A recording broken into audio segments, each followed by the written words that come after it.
Hello guys, welcome back to another video. तो guys यार, इस वीडियो में मैं बात करने वाला हूँ डिक्शनरीज के बारे में।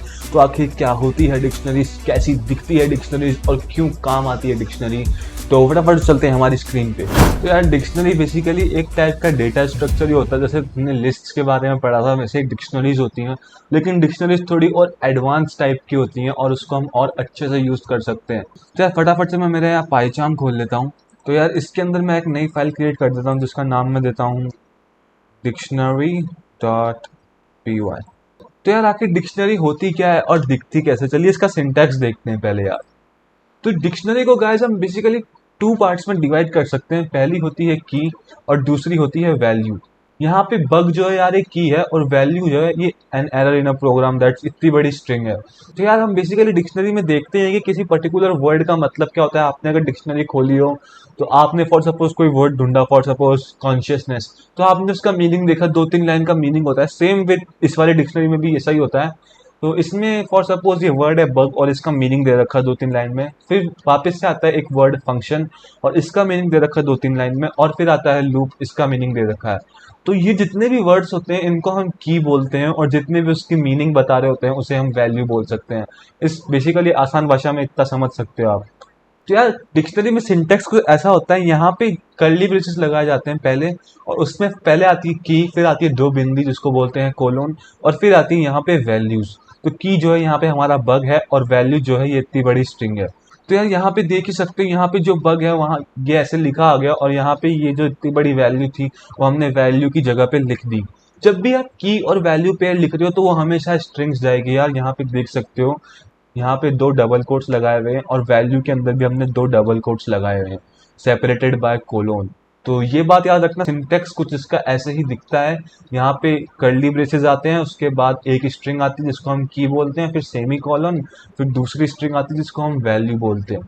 और सिमिलरली यार हम बहुत सारे की वैल्यू पेयर्स क्रिएट कर सकते हैं, मतलब कि बहुत सारे वर्ड्स लिख सकते हैं। पहले तो हमने बग लिखा था, उसके बाद एक कॉमा लगा के हमने फंक्शन को भी लिख दिया, फिर लूप को भी लिख दिया। तो चलिए यार, बहुत सारी थ्योरी हो गई, अब इसको मैं पाइचार्म में प्रैक्टिस करके बताता हूँ यार।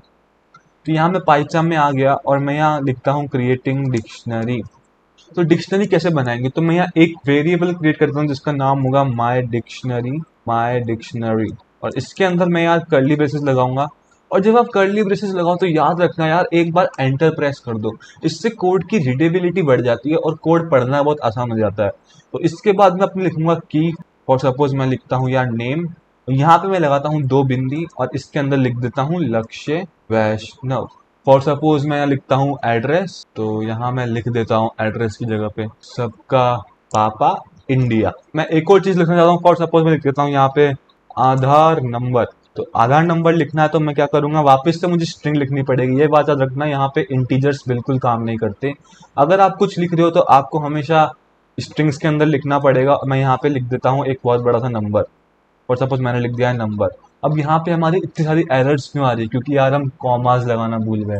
तो यहाँ पे मैं एक कॉमा लगा देता हूँ और यहाँ पे एक कॉमा लगा देता हूँ और हमारी सारी एरर्स चली जाएगी।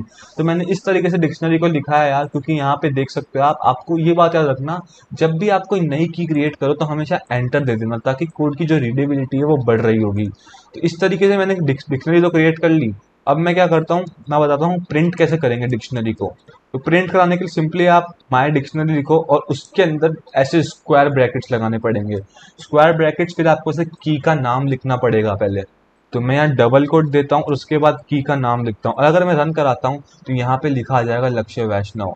तो यार हमने देखो लिस्ट के अंदर भी प्रैक्टिस करा था। अगर हमें कोई भी लिस्ट प्रिंट करानी होती थी या लिस्ट की कोई भी वैल्यू प्रिंट करानी होती थी तो हम लिखते थे 0 या फिर 1 या फिर 5, तो उसका इंडेक्स नंबर हम लिख दिया करते थे लिस्ट के अंदर।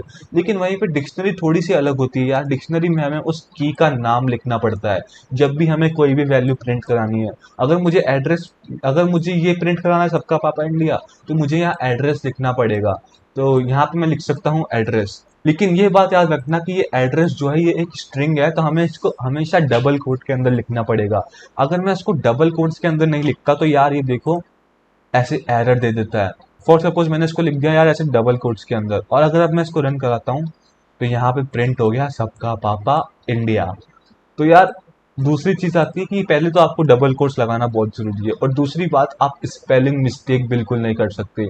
यहाँ पे मैंने एड्रेस लिख दिया, फॉर सपोज एड्रेस में मैं एक डी लगाना भूल गया, तो यहाँ पे हमारी स्पेलिंग ही पूरी चेंज हो गई, और यहाँ पे स्पेलिंग कुछ और है। और अगर अब मैं रन कराता हूँ तो ये दे देगा एरर की, एरर एड्रेस, ऐसी इस नाम की कोई भी की नहीं है यहाँ पे। तो ये बात याद रखनी है कि आपको हमेशा स्पेलिंग करेक्ट लिखनी है, और जब भी आप डिक्शनरी को प्रिंट करा रहे हो तो उसके अंदर डबल कोट जरूर लगाने हैं।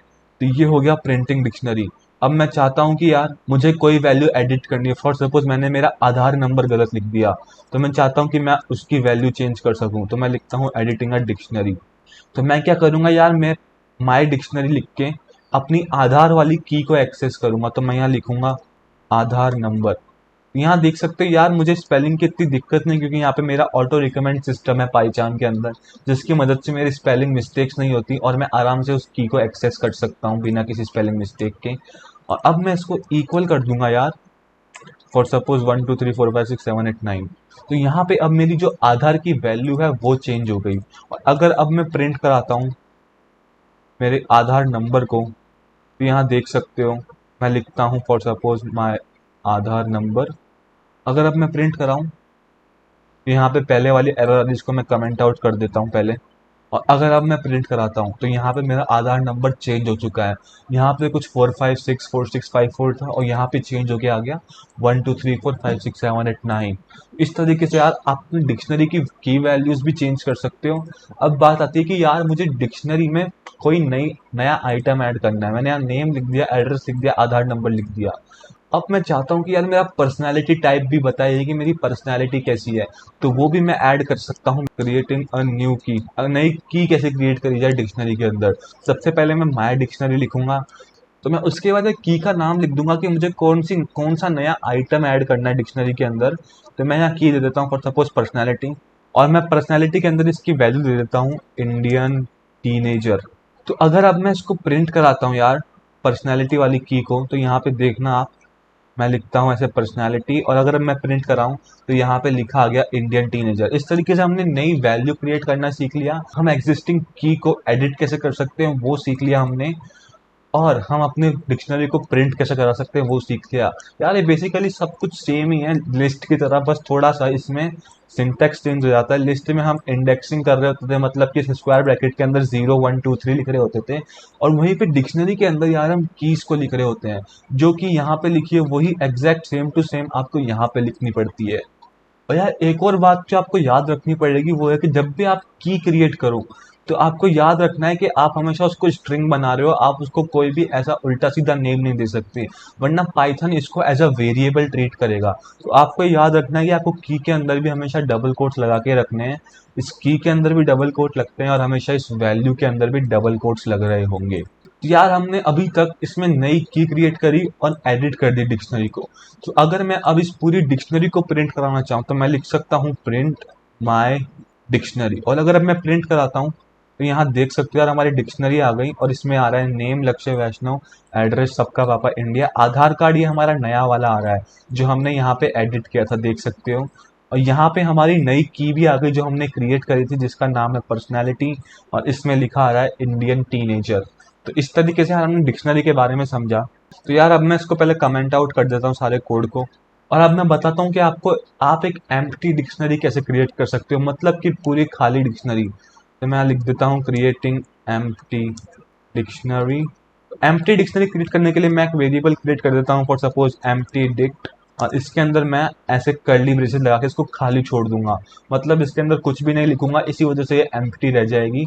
तो इसका सिंटेक्स कुछ ऐसा ही है, एक वेरिएबल लिखना है, उसको इक्वल कर देना दो कर्ली ब्रेसेस की, तो ये एक एम्प्टी डिक्शनरी बन जाएगी। और अगर मैं इसको प्रिंट भी करा देता हूँ एम्प्टी डिक्ट को, तो यहाँ पे देख सकते हो कुछ नहीं आ रहा, सिर्फ दो कर्ली ब्रेसेस आ रहे हैं यहाँ पे। तो यार अगर मैं मेरी पुरानी डिक्शनरी देखूँ तो इसमें मैंने इतने सारे आइटम्स लिखे हुए हैं। अब मैं चाहता हूँ कि मेरी जो माय डिक्शनरी वो पूरी की पूरी खाली हो जाए, मतलब कि मैं इसको पूरा खाली कैसे कर सकता हूँ। तो अगर अभी मैं आपको प्रिंट करा के दिखाऊँ माय डिक्ट को, तो यहाँ पे पहले तो की एरर इसको सही कर देता जो हमने पहले करी थी, इसको मैं एड्रेस कर देता हूँ, और ये प्रिंट स्टेटमेंट को मैं कमेंट आउट ही कर देता हूँ यार। तो यहाँ पे दो बार प्रिंट हो रही है, मतलब एक और जगह हमने लिख रखा है, इसको भी मैं कमेंट आउट कर देता हूँ। और अगर अब मैंने इसको रन कराया तो यहाँ पे देख सकते हो ये हमारी पुरानी डिक्शनरी लिखी हुई आ रही है। अगर अब मैं चाहता हूँ कि मैं पूरी डिक्शनरी को खाली कर दूं तो मैं क्या करूंगा, पहले मैं एक कमेंट लिखता हूँ, क्लियरिंग अ डिक्शनरी, और मैं क्या करूंगा, मैं यहाँ लिखूंगा माय डिक्शनरी और उसको इक्वल कर दूंगा कर्ली ब्रेसेस के, बिल्कुल एम्प्टी कर्ली ब्रेसेस के। जिस तरीके से हमने एम्प्टी डिक्शनरी क्रिएट करी थी उसी तरीके से हमने पुरानी डिक्शनरी को एम्प्टी कर्ली ब्रेसेस के इक्वल कर दिया। और अगर अब मैं प्रिंट करा रहा हूँ माय डिक्शनरी को, यहाँ पे देख सकते हो कुछ भी प्रिंट नहीं हो रहा होगा। और वहीं पे हमने ये वाली डिक्शनरी कैसे प्रिंट हो रही, क्योंकि ये इसलिए प्रिंट हो रही है क्योंकि हमने यहाँ पे एक पहले से ही प्रिंट स्टेटमेंट लिखी हुई थी। ये मैंने आपको पहले बताया था कि जब भी कोई कोड रन होता है तो हमेशा ऊपर से नीचे की तरफ एग्जीक्यूट होता है। तो ऊपर पहले प्रिंट हो गई डिक्शनरी और नीचे आने के बाद वो डिक्शनरी खाली हो गई और यहाँ पे खाली वाली डिक्शनरी प्रिंट हो गई। अगर अब मैं इसको कमेंट आउट कर देता हूँ और यहाँ पे मैं प्रिंट कराता हूँ तो देख सकते हो खाली वाली डिक्शनरी प्रिंट हो रही है। तो इस तरीके से यार हम एक डिक्शनरी को खाली भी कर सकते हैं। यार मैं इस पूरे कोड को पहले क्लियर आउट कर देता हूँ और अब मैं एक चीज लिखता हूँ कि हम लूप कैसे कर सकते हैं डिक्शनरी के अंदर। फॉर सपोज मैं एक फॉर लूप क्रिएट करता हूँ डिक्शनरी के अंदर ताकि मैं डिक्शनरी के अंदर लूप कर सकूँ। तो मैं लिखता हूँ for dict in my dictionary. अब मैं क्या करूँगा, यहाँ प्रिंट करा दूंगा डिक्ट को। तो यहाँ पे देख सकते हो नेम, एड्रेस, आधार नंबर, ये सारी हमारी कीज प्रिंट हो गई। यहाँ पे वैल्यू एक भी प्रिंट नहीं हुई। तो वैल्यू प्रिंट कराने के लिए हमें क्या करना पड़ता है यार, ये लिस्ट की तरह नहीं है कि लिस्ट लिखा और पूरी लिस्ट प्रिंट हो जाए। डिक्शनरी का सिस्टम ही थोड़ा सा अलग चलता है। तो मुझे क्या करना पड़ेगा, पहले मुझे माई डिक्शनरी को एक्सेस करना पड़ेगा। ये माई डिक्शनरी तो मुझे माई डिक्शनरी लिखनी पड़ेगी, फिर वापस स्क्वायर ब्रैकेट्स लगाने पड़ेंगे और उसके अंदर डिक्ट लिखना पड़ेगा। तो इस तरीके से हमारी ये वैल्यूज एक्सेस हो रही होगी। अब मैं चाहता हूँ कि मैं साथ में ही की और वैल्यू को एक साथ प्रिंट कराऊं। तो मैं क्या कर सकता हूँ यार, यहाँ पे पहले मैं कीज को प्रिंट करा दूंगा। तो मैं यहाँ लिख दूंगा डिक्ट, जिससे कि कीज प्रिंट हो जाएगी। उसके बाद में नीचे लिख दूंगा प्रिंट माई डिक्शनरी डिक्ट, इससे वैल्यूज प्रिंट हो जाएगी। तो यहाँ देख सकते हो यार, सबसे पहले मेरी कीज प्रिंट हो गई और उसके बाद वैल्यूज प्रिंट हो गई। एड्रेस की जो था और मेरी वैल्यू थी सबका पापा इंडिया। तो ऑफेंड मत होना यार अगर कोई बाहर से देख रहा है तो। और यहाँ पे आधार नंबर मेरा 4564 है। तो इस तरीके से यार हमने आज डिक्शनरी के बारे में सीखा। अगर आपने इस वीडियो को देख के कुछ भी सीखा हो तो वीडियो को लाइक कर सकते हो, चैनल को सब्सक्राइब कर सकते हो। मिलते हैं नेक्स्ट वीडियो में। साइनिंग ऑफ, लक्ष्य वैष्णव।